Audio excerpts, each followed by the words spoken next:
Forget the promise of progress and understanding, for in the grimdark future there is only war.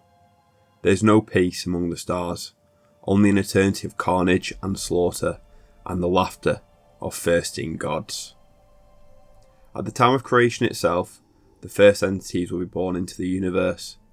As a swirling mass of matter and energy was released, these entities, known as star gods, or as the Catan, began feasting on the cosmic energy of the universe. More akin to parasites than sentient beings, the Catan followed the energy currents of the cosmos, feasting on the newly formed stars. These beings were pure energy, and paid little mind to the flaming matter that was slowly forming into planets and star systems. Eventually, organic life forms began to walk on these planets, and eventually through evolution, the first intelligent species came to be. This first reptilian-like species began to build a civilization spanning across the galaxy. Blessed with keen intelligence and wisdom, this precursor race, commonly referred to as the Old Ones, developed technology to an incredibly advanced stage. This technology that would look like mystical magic to some of the most advanced Mechanicum priests of the 40k millennium. They had such a keen understanding of the universe and reality that they could manipulate dimensions and manufacture sub-dimensions. The Old Ones, harnessing extremely powerful psychic powers, used the warp in conjunction with their own technology. Just a quick side note here, it's important to understand at this point in the Warhammer 40k timeline, the warp is a very calm place. There isn't any presence of chaos gods, there's very little disturbance, and it is relatively safe to use. As the warp feeds off psychically talented races' emotions, the Old Ones were presumed to have great control of their emotions, as the law stated they're a cold-blooded, deeply wise race, and would have little effect on the warp. Utilising their psychic potential and technology, the Old Ones manufactured warp gates throughout their empire, allowing for instantaneous travel. This is much like the webway, but apparently way more intricate and advanced. Although we don't fully know if the Old Ones had a belief system, we do know their fundamental philosophy. Simply put, they believed all life was sacred and wanted to spread life throughout the galaxy. Through their intricate web of instantaneous travel, the Old Ones quickly explored the Milky Way. In many places they travelled, they seeded life, creating the environments and genetic material needed to develop intelligent life. Many races throughout the galaxy were originally seeded by the Old Ones, with some in the Adeptus Mechanicus holding the incredibly heretical belief that humans were one of these seeded races. Billions of years before the humans ever evolved on Terra, a humanoid species that would shape the galaxy to its very core would evolve. Inhabiting an inhospitable planet barraged by solar winds and radiation storms, this species, known as the Necrontyr, would have a grim and depressing lives. Due to the power of their young star, the Necrontyr were riddled with cancer and other diseases, causing them to have sporadic, short lifetimes. They soon developed a bleak, grim culture, where life is cheap and death expected. Their cities were built as tombs first and habitable structures second, their inhabitants living under the shadow of these giant, sophisticated tombs.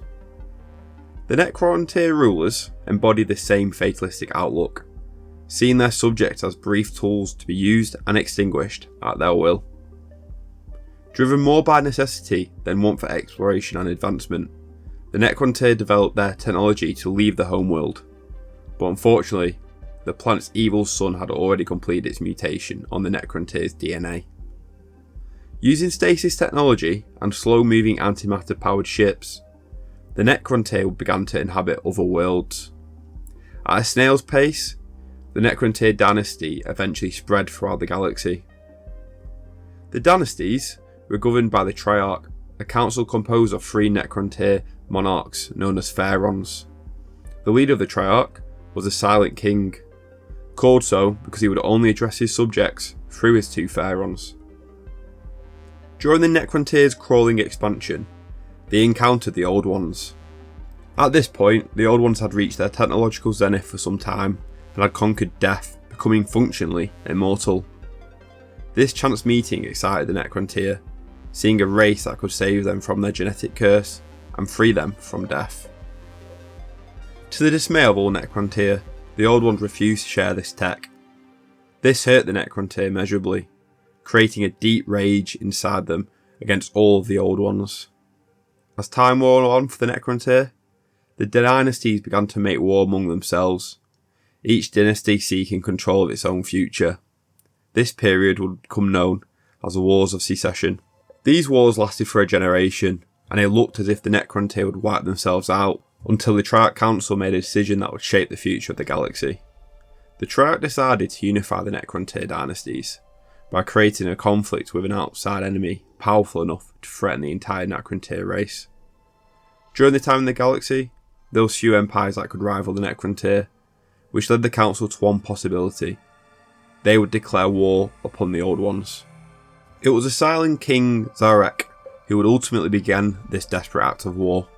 In his war declaration, he offered pardons to any secessionist dynasty willing to return and join the war. With the promises of technological treasures and immortality, the dynasties were united once more, and so the Wars of Secession ended, and the War in Heaven began. The War in Heaven was a conflict on such a scale, few galactic conflicts have come close to its proportions. It's thought that potentially the only conflict that comes close to it is the rebellion of the Men of Iron. Although infused with their hatred for the Old Ones and unified again under one banner, the Necrontyr could not counter the superior tech of the Old Ones. Constantly outmaneuvered and outgunned, the Necrontyr were pushed back to their irradiated homeworld, their interstellar tech stripped from them. Over millennia, exiled on their grim planet, the Necrontyr began to hate all other forms of intelligent life. In the face of apocalypse, the unity of the Necrontyr fractured again, and on their irradiated homeworld, the dynasties began anew their succession wars. At this point, the Necrontyr were so weak, the Old Ones could have wiped them out with ease, but their philosophy to cherish all life held them back. The Triarch were more desperate than ever to unify their race. They considered all options, and searched any avenue for a way to unify the dynasties once again, and in the outskirts of their hated sun, they found their dark salvation. Feeding on the harsh energy of the Necrontyr sun were the energy entity star gods, the C'tan. There are many contradictory accounts on how this happened. The one account I'm more inclined to believe is that the Necrontyr scientists had always been engaged in the study of the stars to discover how to stop the harsh radiation of their own, and in doing so discovered C'tan feasting on powerful stars. However, other accounts range from interstellar probes discovering them to the sheer hatred of the Necrontyr calling across the stars to the C'tan. What you believe in this area matters not, as neither avenue affects the outcome, so believe what you want in this respect. Upon first contact with these entities, they had little understanding of the physical universe. It is unknown how they contacted the C'tan, but their consciousness was too vast for a single humanoid to comprehend. In an attempt to solve this issue, the Necrontyr built a physical presence for the C'tan, using their necrodermis technology. They used the living metal to form a physical shape for them. Forces, whose true power inconceivable to the Necrontyr, manifested in these necrodermis bodies, dark imitation of the Necron's original pantheon. Now having a physical presence, the C'tan truly understood the material universe. They discovered a new electromagnetic energy coming from the very life force of the Necrontyr. To not overly simplify this, it was the equivalent of eating dry rotisserie chicken for the entirety of your life, and then trying a perfectly cooked Wagyu steak. The past nourishment from the stars held no appeal to the C'tan, and in essence, they were addicted to this new energy source. Mephetran, known as the Deceiver among the C'tan, acted as a speaker for all C'tan as he petitioned the Silent King. The Deceiver span a tale to the Silent King, playing on his hatred for the Old Ones. The Deceiver told of how the C'tan and the Old Ones had a war before the birth of the Necrontyr, in which the C'tan lost and hid themselves in their energy forms. The Deceiver said the Necrontyr were the allies they were waiting for to finally end the despotic reign of the Old Ones. In return for their alliance and aid, the Deceiver promised the C'tan would deliver everything the Necrontyr desired and more. Advanced tech, immortal life, and powerful weaponry would be given as gifts to the Necrontyr. It is completely unknown how much of this tale is true. There's every possibility all of it is true, and also none of it. I'd honestly take everything with a pinch of salt here. The Silent King and the two founders of the Triarch debated for months over this. weighing up the potential destruction of what it means to be the Necrontyr with the possibility of true revenge. In the end, the possibility for revenge would outweigh the risks, and the Silent King agreed to the alliance, a decision that would be the final nail in the coffin for the Necrontyr. The majority of the Necrontyr were extremely impressed by their technological discoveries the Catan bestowed upon them, reaffirming the common belief that the Catan were the Necrontyr gods reborn. More shockingly, the Catan revelled in this worship, displaying powerful and cruel acts upon the Necrontyr. The Necrontyr began the preparations for a renewed war against the Old Ones, utilising the technological discoveries by the Catan to build up an impressive arsenal of war machines, ships, and weapons.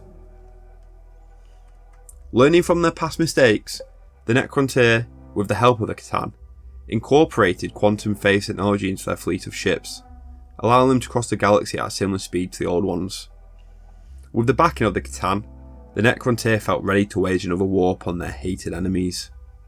However, before the war began, the Catan had another quote-unquote gift to bestow upon the Necrontyr, a path to immortality and escape from their cursed, cancerous flesh. In a process known as biotransference, the Necrontyr would transfer their consciousness from their organic bodies into the necrodermis constructs. Eager to walk down this path of immortality, the Necrontyr began the biotransference, constructing vast facilities to conduct this.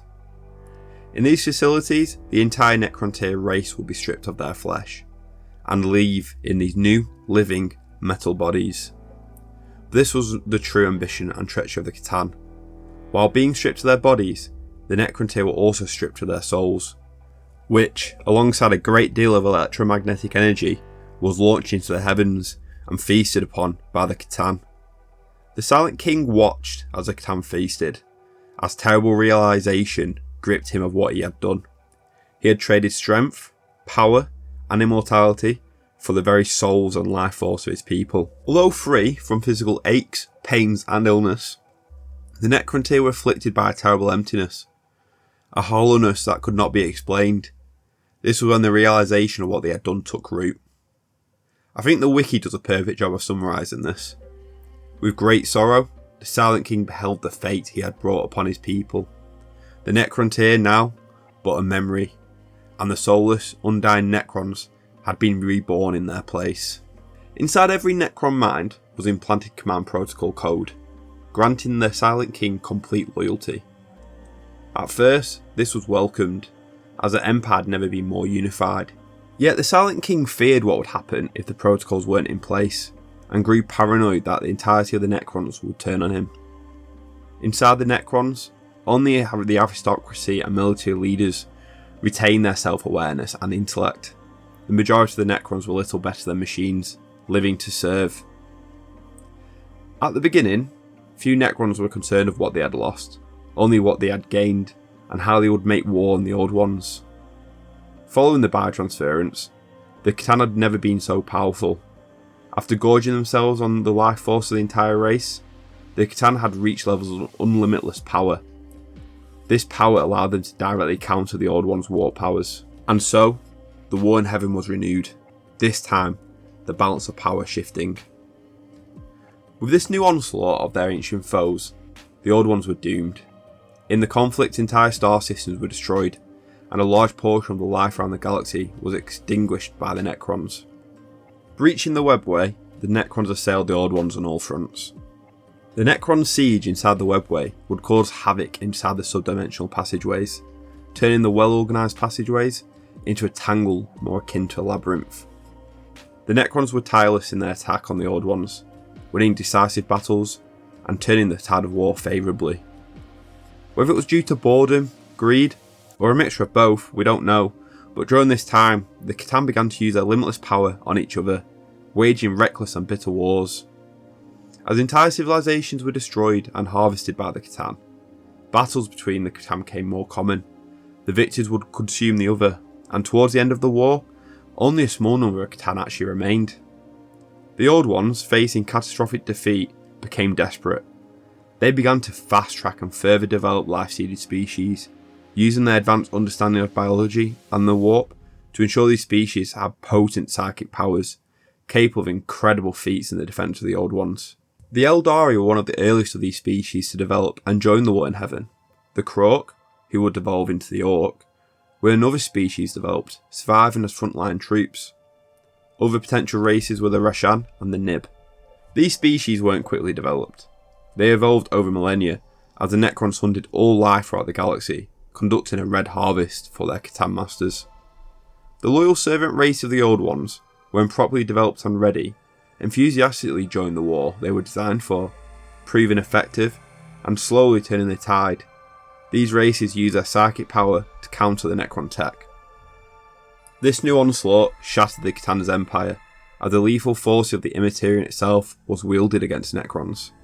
Despite the Catan's strong power, they were unable to halt the Old Ones' refreshed advance through the galaxy. For the first time since the biotransference, the Catan were unified again. Searching for a way to seal off the material universe from the warp, the Catan began a great warding. It's unclear whether they generated it or just utilised its properties, but Blackstone was instrumental to the warding. The ancient relics and ruins of this great plan are still visible throughout the galaxy in the 41st millennium, just most notably on Cadia. The Old Ones' seeding of psychic life and the wielding of these races in this horrific war had unforeseen effects on the warp. The warp began to mirror the emotion of the Eldari and other galactic races. During these dark negative times, dark emotion was rife. Hate, sadness, greed, and other emotions began to infect the warp. Horrifying creatures emerged, and older, benevolent warp entities were either corrupted or consumed. This corruption was unleashed on the galaxy, stripping vulnerable psyches of their souls and reducing the warp to a realm of chaos. These warp predators began to cluster around the bridge points between the warp and the physical universe, breaking through and wreaking havoc in the material plane. Many of the intergalactic warp gates used by the Old Ones had to be destroyed to prevent these warp creatures spreading throughout the galaxy. The Old Ones and a large portion of the galaxy were completely overrun by these horrors. The most terrifying and arguably most powerful of these creatures are the Enslavers. The Enslavers can detect and dominate the minds of psykers in the physical universe, controlling them and eventually mutating them into portals, allowing more Enslavers through. Enslavers can dominate a fully functioning planet of billions in a matter of days. If the incursion isn't quickly controlled, that is. The Old Ones watched helplessly as many of the races and life they created got dominated and enslaved by the Enslavers.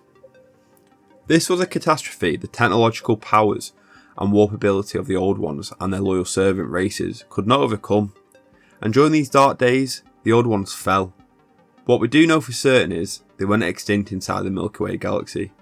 We do not know if any managed to flee the Milky Way starting anew in another galaxy, but it is theorised. During the renewed war in heaven, the Silent King plotted and bided his time, waiting for the Necrons to grow strong enough, or the Catan weak enough, to marshal his strength against them. Even with the entire race of Necrons and their newfound technological understanding at the Silent King's command, they did not stand a chance against the Catan at their peak strength. At the defeat of the Old Ones, and with the Catan few in number, the Silent King led the Necrons in revolt, developing unimaginable powerful weapons and turning them on the Catan, sundering them into thousands of pieces. These weapons crafted were so potent, the Silent King removed the knowledge of them and their tech from the minds of all Necrons. With the two great enemies defeated, the Necrons finally knew victory, but not without great loss. Huge amount of Necron forces had been destroyed during the war in heaven, and as they were trapped inside the Necrodermis bodies, they had no way of repopulation. The galaxy was in complete disarray, the Enslaver menace still running wild. However, the Eldari had begun to be able to oppose this warp threat, and also began to build an empire of their own.